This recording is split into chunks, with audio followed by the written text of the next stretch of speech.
telling you about the attacks in Copenhagen? I think what we're seeing of the attacks in Copenhagen is what we've seen before. We're developing a model, and that is, you see a suspect emerge who is part criminal, part loser, part seeker, who is buying into this narrative. And the narrative promises three things. It promises valor for somebody who feels that they're not being seen, they can be a hero. It promises belonging to someone who's an outcast, that they can be a part of something. And it promises empowerment for somebody who feels that they're ostracized or isolated. And that's reaching people in the margins. We know that from the 3 attacks that occurred in Canada in September. We know that from what we saw in Paris, particularly the second suspect that Pamela talked about, Coulibaly, who was a guy with a criminal background who just got out of prison, who met the other suspects there.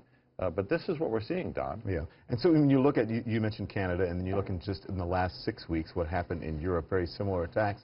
People are sitting at home on this holiday, preparing to go back to work tomorrow, wondering, are we next? Is this going to happen here? Are we a big target? So we are next. But remember, we're not next, we were first.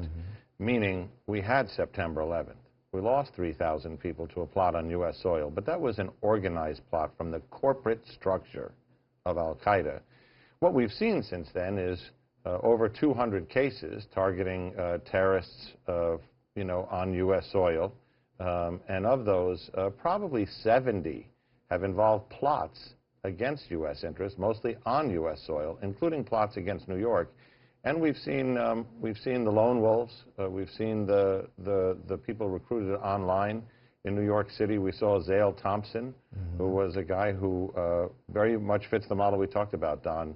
Kind of a guy in the margins who was failing at everything, but he bought the narrative. He channeled his anger through it, and he attacked a police officer with a hatchet and was killed by his partner. You used to work at the FBI, and you know what your job is now with the New York City Police Department. So what is going on inside the FBI, inside of our intelligence agencies and our security agencies now after this recent attack?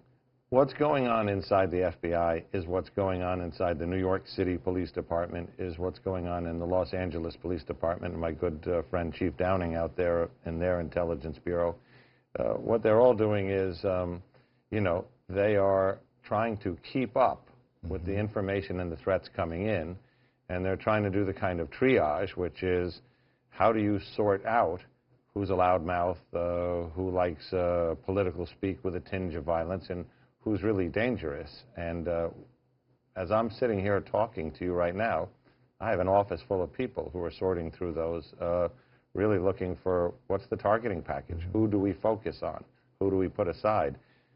Because I think, as you're seeing in Europe, there aren't enough people to cover every single threat that emerges on some level. So you have to figure out which are the ones that look serious.